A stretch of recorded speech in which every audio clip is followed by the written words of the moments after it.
ဘန်မာပဲငွေစုညေတုံလားအသက်ရှူရဲ့ငွေဝင်နိုင်မဲ့နီလန်းကိုရောသိချင်းပါသလား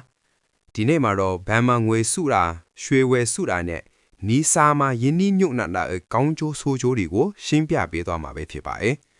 ပထမဆုံးဘန်စုငွေအကြောင်းပြောအောင်ပါဘန်ဆိုတာပတ်စံထားဖို့အလုံးချုံဆုံးနေရဆိုတာမှန်ပါတယ်အားသာချက်က ATM ကနေလိုတဲ့အချိန်ငွေထုတ်သုံးလို့ရတယ်အရင်မပြောက်ဘူးဒါပေမဲ့ကြီးမားတဲ့ပြဿနာတစ်ခုရှိနေပါတယ်အဲ့ဒါကတော့အတိုးနှုန်းပါပဲဂျပန်ကဘဏ်တွေရဲ့အတိုးနှုန်းကအရင်နည်းပါတယ် ordinary deposit ရဲ့အတိုးနှုန်းက 0.001% ပဲရှိပါတယ်ဒါဟာယန်1100ကိုတစ်နှစ်လုံးလုံးထည့်ထားမှာအတိုး10ယန်လောက်ပဲရမှာဖြစ်ပါတယ်အဲ့ဒါဆိုရင် fixed deposit စရင်တည်ထားမယ်ဆိုရင်ရော fixed deposit မှာ long term နဲ့ short term ဆိုပြီးနှစ်မျိုးရှိပါတယ် short term ကတော့တစ်လကနေတစ်နှစ်long term ကတော့9နှစ်ကနေ10နှစ်အထားမှာဖြစ်ပါတယ် short term ရဲ့အတိုးနှုန်းက 0.002% ကနေ 0.2% ကြားလောက်ပဲရှိပြီး long term ထားမယ်ဆိုရင်တော့မှ 0.2% 0.3% လောက်ပဲရမှာဖြစ်ပါတယ်ပြီးတော့ fixed deposit စရင်တည်အထားတာဖြစ်တဲ့အတွက်အထားတဲ့ငွေကိုအလွယ်တကူပြန်ထုတ်လို့မရပါဘူးနှိမ့်မပြည့်ခင်ပြန်ထုတ်လဲဆိုရင်အတိုးကိုလည်းတတ်မှတ်ထားတာထက် short ပြီးတော့ပေးမှာဖြစ်ပါတယ်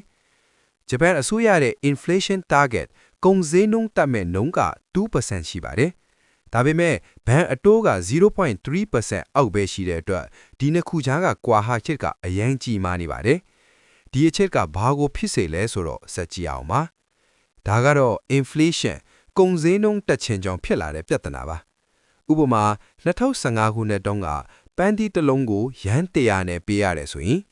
အဲ့ဒီအချိန်မှာတင်ကယန်100ကိုဘဏ်ထဲမှာထည့်ပြီးစုထားလိုက်တယ်။10နှစ်ကြာလို့2025ခုနှစ်လဲရောက်ရောကုန်ဈေးနှုန်းတွေတက်လာလို့ဟိုအရင်ကယန်100ကနေအခုယန်150ဖြစ်သွားပါပြီ။ဒါပေမဲ့ဘဏ်ထဲကတင့်ပတ်စံကတော့အတိုးမရလို့ယန်100အတိုင်းပဲစီနေတော့ပါပဲ။ဒါဆိုရင်ဘာဖြစ်သွားလဲ။အရင်ကဝယ်လို့ရတဲ့ပစ္စည်းကိုအခုဝယ်လို့မရတော့ဘူး။ဒါဟာပတ်စံပမာဏမလော့သွားပေမဲ့ပတ်စံရဲ့တန်ဖို့purchasing power လော့သွားခြင်းဖြစ်ပါတယ်။ဒါကြောင့်ဘဏ်မှာပဲငွေစုထားတာဟာငွေစုနေရင်ရှုံးနေတယ်လို့ပြောလို့ရပါတယ်။ဒါဆိုရင်ရွှေဝယ်ထားရင်ရော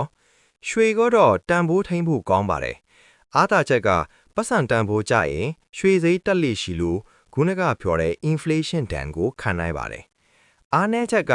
ရွှေကနေအတိုးမရပါဘူး။အမျက်ဝေးစုလည်းမရပါဘူး။ဒါကြောင့်ကျွဲဝချမ်းသာလာဖို့အတွက်ဆိုရင်ရွှေတစ်ခုတည်းနဲ့မလုံလောက်ပါဘူး။ inflation ကိုလည်းကြော်လွှားခြင်းနဲ့အသက်ရှူတိုင်းငွေဝင်ခြင်းနဲ့ဆိုရင်တော့အဖြေကနီးစားပါပဲ။နီးစားဆိုတာဂျပန်အစိုးရကခွင့်ပြုထားတဲ့အခွန်ကင်းလွတ်ခွင့်ရတဲ့ယင်းနှိမြုပ်နှံမှုစနစ်တစ်ခုဖြစ်ပါတယ်။အားသာချက်က share ဈေးကွက်မှာယင်းနှိမြုပ်နှံငါဖြစ်လို့ 5% ကနေ 7% လောက်အထိအမြတ်ရနိုင်ခြေရှိပါတယ်။ဒါဟာကုန်ဈေးနှုန်းတက်တာထက်ပိုများတဲ့အတွက်ပတ်စံရတန်မှုကိုတိုးပွားစေပါတယ်။ဘဏ်မှာထားရင်လုံခြုံပေမဲ့ကုန်ဈေးနှုန်းတက်ရင်ရှုံးမယ်။ရွှေဝယ်စုရင်တန်ဖိုးထိန်းနိုင်ပေမဲ့အတိုးမရဘူး။နီးစာမှာစုရင်တော့ရေရိုမှာအတက်အကျရှိပေမဲ့ရေရှည်မှာငွေကွာနှုန်းအမြင့်ဆုံးဖြစ်ပါတယ်။ဂျပန်မှာနေထိုင်သူတွေအနေနဲ့ဘဏ်မှာပဲငွေစုနေမယ်ဆိုရင် inflation ဒဏ်ကြောင့်တဖြည်းဖြည်းမွဲပါနိုင်ပါတယ်။ဒါကြောင့်ပတ်စံကိုအိတ်မနေခိုင်းပါနဲ့နီးစာတဲ့ထည့်ပြီးအလုပ်လုပ်ခိုင်းပါလို့တိုက်တွန်းချင်ပါတယ်။ဒီဗီဒီယိုလေးကတော့ဒီလောက်ပါပဲ။နောက်ဗီဒီယိုတွေမှာလည်းနီးစာနဲ့ပတ်သက်တဲ့အကြောင်းအရာလေးတွေကိုမျှဝေပေးသွားမှာပဲဖြစ်ပါတယ်။စောင့်မျှော်ကြည့်ရှုပေးကြပါအောင်ခင်ဗျာ။